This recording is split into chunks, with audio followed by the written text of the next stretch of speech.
Advanced courses తో పాటు first year నుండే campus recruitment training leading companies లో 13,000 plus placements with 13.5 lakhs highest package.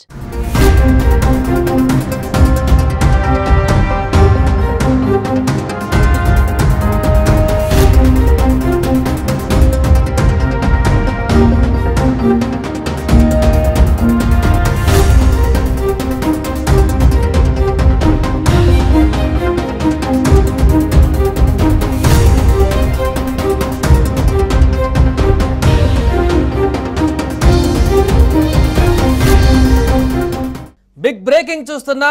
పహల్గామా దాడి తర్వాత ఆపరేషన్ కొనసాగుతుంది. భారత ఆర్మీ ఇప్పటికే నలుమూలలా వెతుకుతూ ఉగ్రవాదులు ఎక్కడ నక్కి ఉన్నా వారిని పట్టుకునేటువంటి ప్రయత్నం చేస్తుంది. ఇందులో భాగంగా తాజాగా లష్కర్-ఏ-తోయిబా కమాండర్ ఆల్తాఫ్ లల్లీని హతమార్చినట్టుగా తెలుస్తుంది. ఉగ్రవాదులకు సంబంధించినటువంటి ఇద్దరి ఇళ్లను కూడా ఇప్పటికే బ్లాస్ట్ చేసినటువంటి ఆర్మీ తాజాగా లష్కర్-ఏ-తోయిబా కమాండర్ ఆల్తాఫ్ లల్లీని హతమార్చినట్టుగా తాజాగా సమాచారం అందుతుంది.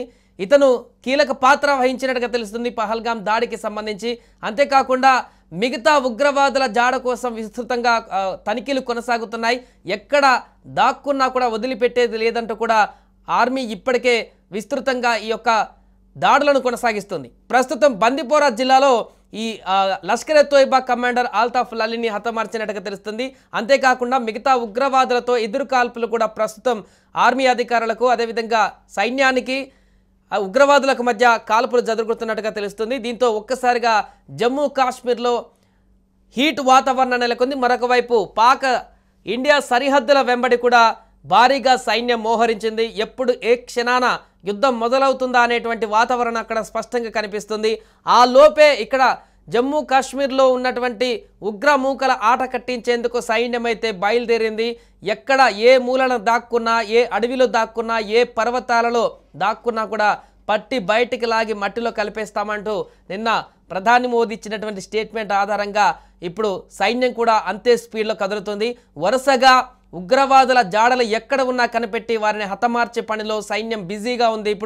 ఇప్పటికే ఇద్దరు ఉగ్రవాదులుగా ఉన్నటువంటి వారి ఇళ్లను కూడా తాజాగా పేల్చడం జరిగింది. ఆసిఫ్ ఖాన్ అదేవిధంగా ఆదిల్ షేక్ సంబంధించిన ఇళ్లను కూడా కాసేపటి క్రితమే ఉదయం పేల్చేశారు. అక్కడ ఆ ఉగ్రవాదులు పెహల్గామాకు సంబంధించినటువంటి దాడులలో వీరి పాత్ర కీలకంగా ఉందనేటువంటి వార్త తెలిసిన తర్వాత, సమాచారం అందినటువంటి తర్వాత వారి ఇళ్లను కూడా పేల్చేశారు. ఆ తర్వాత తాజాగా బందిపోరలో లష్కర్-ఏ-తోయిబాకు సంబంధించినటువంటి కమాండర్ అతన్ని కూడా ఆల్తాఫ్ లల్లీ కూడా అతన్ని కూడా ఇప్పుడు తాజాగా ఎన్కౌంటర్లో హతమార్చినట్టుగా కూడా తెలుస్తుంది.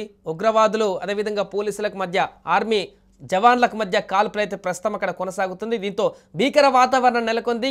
మిగతా ఇంకెంతమంది అక్కడ ఉగ్రవాదులు ఉన్నారు, వారు కూడా కాల్పులు జరుపుతున్నటువంటి సందర్భంలో సైన్యం అలర్ట్ అయి వారిని మరలా ఎదుర్కొనేందుకు కాల్పులు జరుపుతుంది. దీంతో మొత్తం ఎంతమంది ఉగ్రవాదులు అక్కడ నక్కి ఉన్నారు అండ్ ఎల్ఓసిలో ఇప్పటికే పిఓకలే కూడా భారీగా ఉగ్రవాద స్థావరాలు ఉన్నాయనేటువంటి సమాచారం అందుతున్న నేపథ్యంలో వారేమైనా క్రాస్ చేసి ఇండియాలోకి చొరబడ్డారా, మొత్తం ఎంతమంది చొరబడ్డారు, చొరబడితే వారికి ఇంకా లోకల్గా ఉన్నటువంటి ఉగ్రవాదులు ఎవరు సపోర్ట్ చేస్తున్నారు, వీటన్నిటిని కూడా పూర్తి స్థాయిలో సమాచారాన్ని సేకరించి వారిని వెంటపడుతున్నారు. ఎక్కడెక్కడ ఉన్నారో జాడ కనిపెట్టే పనిలో నిమగ్నమయ్యారు.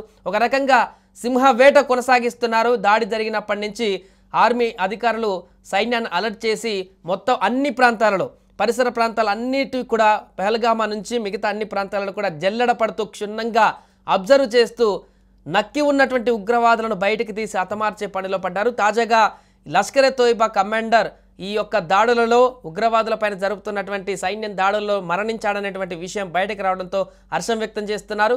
మిగతా వారందరినీ కూడా పట్టుకొని వారిని కూడా హతం చేయాలంటూ కూడా మిగతా డిమాండ్లు కూడా వినిపిస్తున్నాయి. ఇంకా అలాగే కాకుండా పాకిస్తాన్లో ఉన్నటువంటి ఉగ్ర స్థావరాలు, ఉగ్ర మూటాలను కూడా అంతం చేయాలంటూ కూడా డిమాండ్లు వస్తున్నటువంటి సందర్భంలో ప్రస్తుతం మిలిటరీ స్పెషల్ ఆపరేషన్ అయితే కొనసాగిస్తుంది. దీంట్లో తాజాగా అయితే ఈ అప్డేట్ అయితే మనకు కనిపిస్తుంది. కమాండర్తో పాటు మిగతా ఇద్దరు ఉగ్రవాదుల ఇళ్లను కూడా అక్కడ కాల్చివేసినటువంటి పరిస్థితి నెలకొంది. సుమన్ టీవీలో మీ పర్సనల్ అండ్ బిజినెస్ ప్రమోషన్స్ కోసం కింది నెంబర్కి కాంటాక్ట్ చేయండి.